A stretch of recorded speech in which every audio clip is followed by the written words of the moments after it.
Deconverted man here? It's Deconverted Man.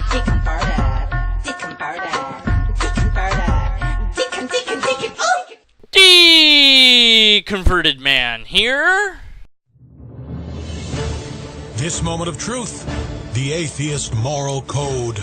When discussing the question of God's existence with an atheist, it doesn't take long for the conversation to shift into a discussion on morality. Yep, already gonna have to cite a logical fallacy here, because there is no atheist moral code, because atheism is not a worldview, nor is it a religion, nor does it prescribe or describe anything about anything else other than one's position on God. Do you believe in God? Yes or no? That's it. Nothing more, nothing less. Anything you tack onto it is a straw man. And once it goes there, it doesn't take long for an atheist to say those immortal words, atheists don't need God or religion in order to be moral. Well, it might be true that that is a response you've gotten in the past. It is not true for all atheists at all times to respond in this way. Thus, you've incurred another straw man. But please, continue. Now, one's first response to that comment might be, well, yeah, that's true, and then go right along with the conversation as to the importance of faithfulness to God anyway. Well, you've just strawmanned your own theist now, on top of strawmanning the atheist, which I totally understand. You gotta strawman the atheist, otherwise you can't beat their arguments, right? Because you're not actually arguing against their arguments, you're arguing against a strawman. But now you're strawmanning the theist. I mean, is this video like, don't do this? So if that was the intention of the video, it should just be fairly straightforward. If you're having a discussion with an atheist and the subject of morality is brought up, and they say that you do not need God to be moral, this is how to respond to that in a logically coherent manner.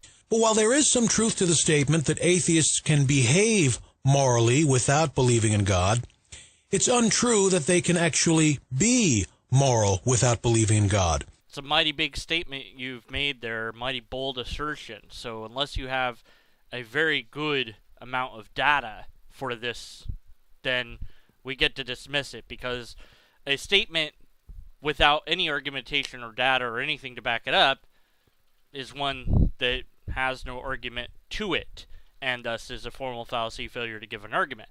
But let's find out what your overwhelming data, facts, evidence, and logic is for this idea.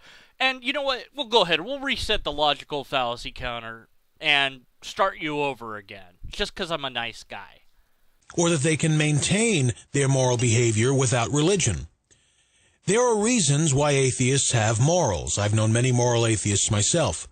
But all of those reasons involve God and religion. Those are the first and major contributors to an atheist's moral foundation. Wow, this next thing that he's about to present to us must be hugely significant for us to believe anything that he just said.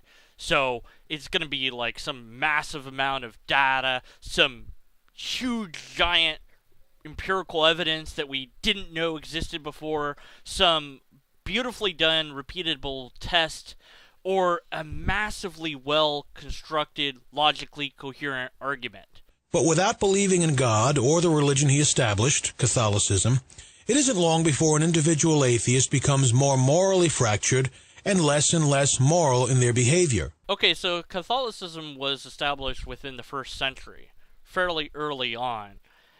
But the first church wasn't Catholic, and the second church wasn't Catholic, and however many more churches weren't Catholic. So Catholicism wasn't established till later. Now, it's just me maybe, but I would think that God would establish the first church. Maybe.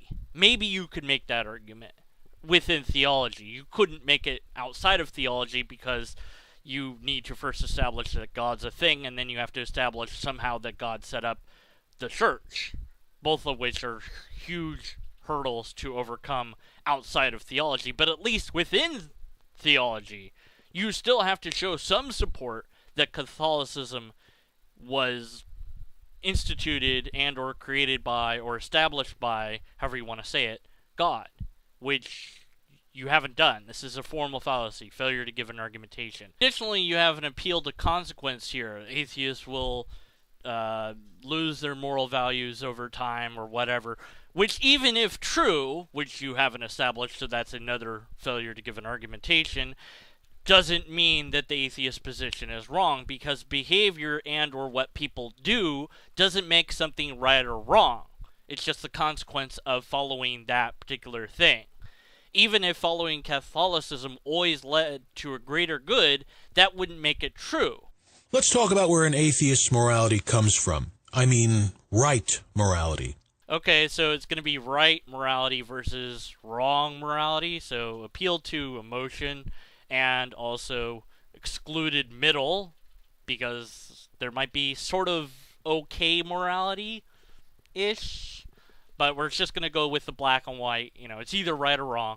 And then tack on special knowledge, because you have to have special knowledge to know where their right morality really comes from as you construct a straw man while you're doing that. An atheist's morality comes first from the human constitution, which is written by God and is disposed naturally to seek the good.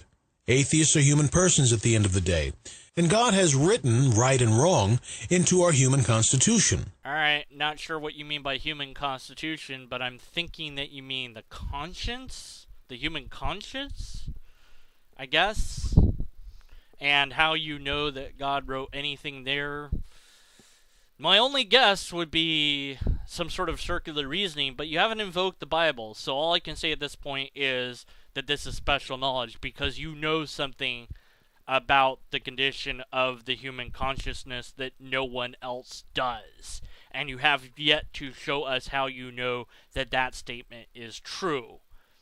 And you don't give an argument here, so here we go again with another formal fallacy failure to give an argument. And so, whether believer or atheist, we all have a basic understanding of right and wrong. So we can arrive at correct answers to simple moral questions simply by applying our intellects, which is another creation of God. Okay, so I'm going to say that there's two failures to give an argument here, and again, special knowledge. So the two failures to give an argument are that God has established intellect now, and that we can arrive at the same and or similar conclusions about morality. Really? That's interesting. Where's the evidence for that? Pain is bad. Giving pain is wrong. Easing pain is right. Deception is bad. Lying is wrong. Being honorable is right. Now, these are very rudimentary moral formulas that any human being with a sound mind and a balanced emotional faculty can work out on their own. We have a no true Scotsman fallacy well hidden here. Any human with a sound mind and emotional equilibrium, although that's not how he said it, will arrive at these conclusions. So if you don't arrive at these conclusions, then you don't have a sound mind and balanced emotions. Even if you did, even if you proved that you did with psychologists and psychiatrists and so on and so forth, well, but you can't really have it because you came to different conclusions than I did, as well as an ad hominem, because I'm attacking the person now. Well, you don't have a sound mind and or balanced emotions because you don't know that these things are right and wrong. But somehow he does, because he has special knowledge that these things are right and or wrong. That's where the conscience comes from. But the intellect, and by extension the emotions, aren't organs of the human body. They're faculties of the human soul. They're spiritual components. You're not going to offer any support for that statement, are you? No. Formal fallacy. That's where God makes the first call in our moral decisions. He's created us to have a basic understanding of right and wrong, and He's given us a very basic set of faculties for making those determinations. Basic. Moving on. Another contributor to the basic moral foundation of atheists, or even agnostics, is the rise and reign of Christianity. Oh, sorry, I've got to take this. Hey, how's it going? Well, it's not going great. Actually, I'm engaging with a Catholic who is using you over and over again. Yeah, I know. Could you tell him to stop? He does know that I'm 12, right? Yeah, but Catholics are pretty used to that as well. Bye! Anyways, back to the video. Ooh, low blow for me. +1 logical fallacy on my side. Ad hominem attack. That was under the belt. As much as they'd love to deny it. The human conscience is insufficient by itself for guiding complex, mature moral decisions. Giving pain is bad. But is it always wrong? If it isn't always wrong, then can we call it good? If it's good, then must we say that it's right to give pain? Mind you, we haven't even gotten to the moral complexities of life, death, and social issues. We're only talking about pain, and already things are getting a lot less simple. You have 3 questions asked in a row, without any pause for what the answers could be or might be, and it doesn't seem that you're too interested in actually getting an answer to any of these questions, thus making the questions meaningless questions. If they mattered, then you would have some sort of moment of reflection. I, for example, had a couple meaningless questions when I said, is he going to give us an actual argument? No, he's not. See, that is a question that has no real meaning to it because I'm answering it for you. It's part of the comedy style that I have. Certainly not present in your video as any comedy so far, so I can't factor that in as a potential thing that could get you off the hook on this logical fallacy that you performed 3 times in a row of meaningless questions. And then proceed again to just know that your system somehow in some way gives us the answers to every single possible question that we could ask? Really? Are you sure about that? What's it say about microwaving stuff? Is there an answer for that? Let's find out. Oh, also the question I just asked there is another type of meaningless question. It's not a question that really is meant to be answered, because I don't think that you're actually going to answer the question that I just asked. So, yeah, that's what a meaningless question is. Just so you know, for future reference. Catholicism provides humanity with divine wisdom and guidance and directs our minds and our hearts toward objective truth. Morality is based on truth, not on preference or popularity. But the only truth is that this sentence is the only thing that is true. No other sentence is true. So, yeah, there you go. Now what? Oops. Well, everything you say isn't true because it wasn't that sentence. In fact, everything that I'm saying that isn't that sentence also has to not be true unless it's referring to that sentence being true, at which point then it does become true even though the sentence said it wasn't true, and then things happen. That's about as good as you're doing so far. Atheists make very few correct moral decisions on their own. Hold on, I gotta take this again. Yes? Hey, how's it going? Again? Really? Yeah, he's still doing it. Please make him stop. No. Back to the video. Almost all of those decisions are made with the help of the Catholic Church, which brought objective morality to the cultures in which the modern atheist develops. The Inquisition, what a show. The Inquisition, what do you know? The Inquisition, we're coming to you. Yeah, we still haven't forgotten the whole Christian Crusade things that you guys are totally and completely responsible for, as well as the Spanish Inquisition that you're completely and totally responsible for. History just sucks that way, doesn't it? Yeah, that's how you got Catholicism into culture. But you totally then changed morals after that. Yeah, right. Murder was never widely seen as objectively wrong until the Ten Commandments. And you have massive amounts of evidence of this. Where? Circular argumentation? Special knowledge? Failure to give an argument. Sigh. Caring for the poor and the homeless. The education of children and women, showing kindness to others instead of being indifferent to them. All of these things are Catholic morals that didn't even exist before the Church. Help me. Help. Please, somebody help me. So he said 6 different things, technically, that aren't true. He said, caring or education for women and children. There's two things. Caring for the homeless and the poor. Those are two things. Showing kindness instead of indifference. That's two things. I suppose you could boil that down to 4, but I really don't like him, so I'm going to say 6 outright lies. Because he's just lying at this point. There's no truth to the statement that these things didn't exist before the Catholic Church came along. And in fact, one could rightfully point out that these things took a long time for the Catholic Church to be interested in. So, no to all of that. Please stop abusing outright lie. Really, seriously. I know it's your thing to abuse, but really, stop doing it.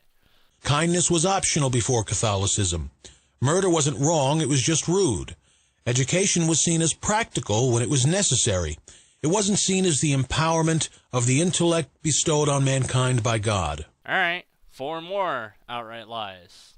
And also special knowledge, or I'm not even sure what to believe the last one is. It's not special knowledge because he didn't say it is from God. He just said it's seen as from God, making that statement something to do with your theology rather than a statement about reality. So it would be either circular or half-truth or something. Plus question mark. Screw it. Whatever. So when atheists get those issues right, they get them right because they're imitating good Catholics. They're adopting the Catholic moral code, which shaped and nurtured their moral foundation from the earliest years of the formation of their persons. So with all of these moral contributors in place, whether or not the person believes in God, why does a person actually need to believe in God and in Catholicism in order to be moral? Because none of the things that you just said before your loaded question are true. Also, you have a note to Scotsman in there by suggesting that we get our morals from the righteous Catholics. See, so the bad Catholics that do bad stuff, don't get your morals from them, get it from the righteous ones. Well, how does the person that's outside of the faith know which ones are the righteous ones? You know, whatever. And we have a number of outright lies. I can't even count. He just said so many things in a row that aren't true. I don't even know how to count that. So I'm just going to add up to 3 more logical fallacies, recognizing that the outright lie is multiple outright lies. So the plus question mark exclamation is now even more because I have no way to count it. Well, as I said before, these moral contributors enable only a basic moral understanding. Without the guidance of a moral authority, the moral foundations of atheists and agnostics begin to decay. In the interests of popular opinion or selfish desire, they begin to trade objective morality for subjective morality. They also fail to see morality as something whole and indivisible, and begin to see it instead as something fragmented and negotiable. For example, atheists know murder is wrong, but many of them regard abortion as a human right. They don't see abortion as murder. Atheists know, at least on some level, that all human beings have dignity, and that dignity should be protected and respected, always. But how many of them believe pornography should be banned? I mean, pornography is a pretty obvious assault on the dignity of human persons, yet you'd be hard-pressed to find a secular, so-called humanist who believes it's wrong. Appeal to consequence times a lot, poisoning of the well, and 2 straw men, for sure, because not all atheists agree on the abortion issue, nor do... I didn't even know the banning pornography thing was an issue that atheists were debating about or talking about. But an argument can be made that the porn industry is a bad thing. The way that it's set up now, there's been lots of former porn people that have come out against the treatment that they had. And it seems more about that the directors and the producers themselves take advantage of the system and say, you have to do this thing with me in order to be in this film. Well, that's sexual harassment, because they shouldn't have to do that with them unless that's on the film that they're directing, unless that's part of the thing, unless it's being recorded for and they're being paid for doing that. But still to say you can't do this job unless you do this thing to me is some sort of abuse of power, and so would be recognized as sexual harassment. So the rules for the porn industry are the things that need to be refined to correct those issues. Also, better contraceptives, better checking of HIV and STDs and stuff like that would also need to be a thing that is better regulated in there to clear up more issues. Outright banning it? I don't know. I mean, an argument could be made for and against that, which you haven't done. But it's not something that all atheists are going to agree on. And it's really not something that other people of other faiths are necessarily going to agree on one way or the other. Again, an argument has to be made one way or the other. Wherever the data goes is where I would go. In reference to abortion, at least, I have some data to pull. Access to abortion lowers the problems that women have just because it's there. The problems that women have because they have to have a kid are not covered by our society. It seems that people that are anti-abortion are very much, no, you have to have that baby even if you don't want that baby. Well, why are you telling somebody that doesn't want that kid to have that kid? Because the life is valuable. Okay, what are we going to do with that life afterwards? The person doesn't want to keep it, so that leaves the adoption agencies, which aren't well regulated, aren't under strict mandates of, how to adopt and who to adopt to, and everyone is slightly different. And then, of course, you have that, homosexual couples do adopt more kids than non-homosexual couples. But if the Catholics had their way, of course, homosexual couples couldn't adopt. Homosexual couples also tend to adopt those that have mental hardships and older kids rather than just babies. Again, something that would go away if the Catholics had their way. So we would have even more kids in the adoption centers than we do now. So what's the solution for that? How are you going to treat all these kids? Oh, wait, we have the answer to that. Atheists seem to believe in free will, but not in free thought. I mean, look at how hostile they are toward any expression of Catholic thought. What the bleep? Really? Oh no, we're being persecuted. No, man. Look, you can think whatever you want. And in fact, I have no idea what you're thinking inside of your brain. It's what you say that I can attack. And it's what you do or what you support doing that I can go after. And let's go back to that free will question for a moment. Atheists believe in free will, but they believe in a will that is free from truth. Straw man and outright lie. I don't believe, or for the matter of fact, disbelieve in free will. I have no idea which is true, because the data is still being examined. And until that data is all together, and there's a scientific consensus on whether or not we have free will, I have no idea which is the case. And I personally have not seen a logically coherent argument one way or the other for it, so I'm skeptical that both is true until one of those comes along. And as for not caring about the truth or not having a duty to the truth, my duty is to the truth. That's actually why I became a skeptic. Because I couldn't find anything to verify the things that I thought were true. Now, maybe I missed something, but no one has come forward to try to fill in what I might have missed. As far as Catholicism, not even a dot or blip on my radar. In this video, you have given me far too many logical fallacies for me to even begin investigating Catholicism. I am skeptical of your conclusions to the maximum extreme that I could be, but continue to poison the well and straw man as if either of these things will actually benefit your side of the argument, which you're not even really making. A will that is unbound by objective morality. How moral does that sound to you? Loaded question and straw man is how that sounds to me. Objective reality, wait a minute, that's a changing of the topic that you were talking about. So there's a formal fallacy there. Man. I don't know, man.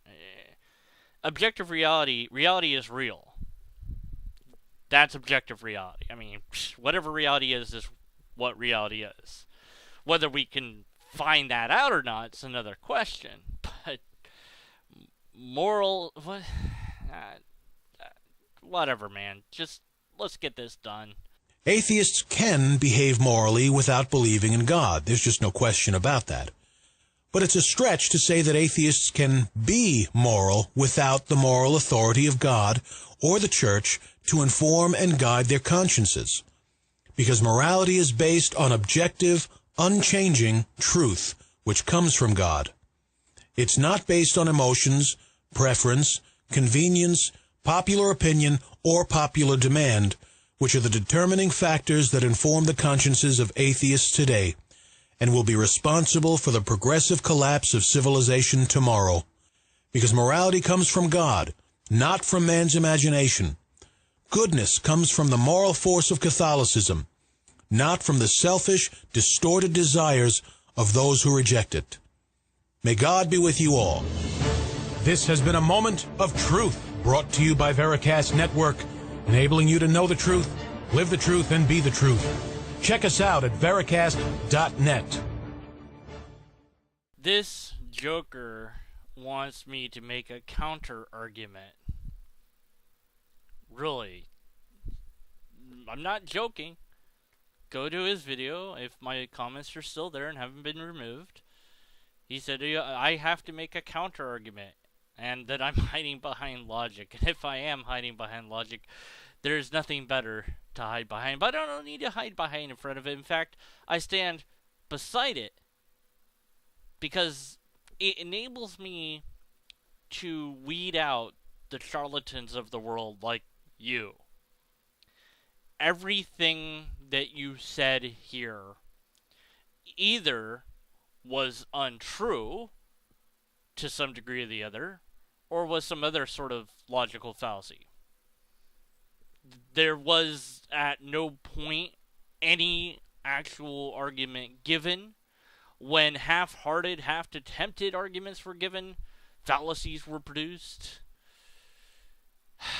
And absolutely no proof, evidence, tests, data, or logically coherent argument was ever made, ever, for any of the statements made at all.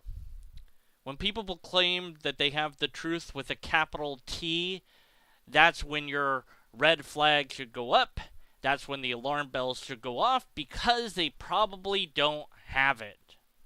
The fact of the matter is, truth with a capital T is nebulous at best, and morality is a result of biological evolution, something that the Catholic Church supposedly isn't against, at least if they follow their own pope, because one of their popes was like, hey, be okay with biological evolution. So, yeah, that's where morality really stems from, and any perceived issues with it are because it is a result of evolution. Now that we have brains capable of doing so, perhaps we can change it in the future to be better, but that's going to have to be progressive, not a set, rigid form that doesn't change to adapt to the needs of the people. See, an unchanging system dies, whereas a changing system continues to thrive. Look at science for a good example of that. Informal logic follows suit, although slower to change, because informal logic relies upon science to inform us about the real world that we really exist in, and to tweak it based on the observations that science has made. Nonetheless, both of these are systems that can be relied upon because they both have produced results. Results that can be both observed and independently tested. Unlike Catholicism, that has no results other than sheltering pedophiles and not giving out contraceptives when they could, and who knows what other number of nasty, vile things that I could mention that they've been responsible for, and any amount of good that they have done is far, far outweighed by the negatives that they have done. Don't talk to me about morality, because you don't have any. And maybe there's a God, and maybe the God is responsible for all morality, but it did a pretty crappy job, because many of us don't seem to be aware of it, and plenty of us do what we want anyways. So that God really screwed things up. Maybe that's the sort of God we have. I don't know. Have no proof that it exists. Have no evidence here presented. Have no tests to back up any of the things said. And last but not least, I don't have a logically coherent argument. And unless and until we have a logically coherent argument, we must continue to be skeptical of the conclusions.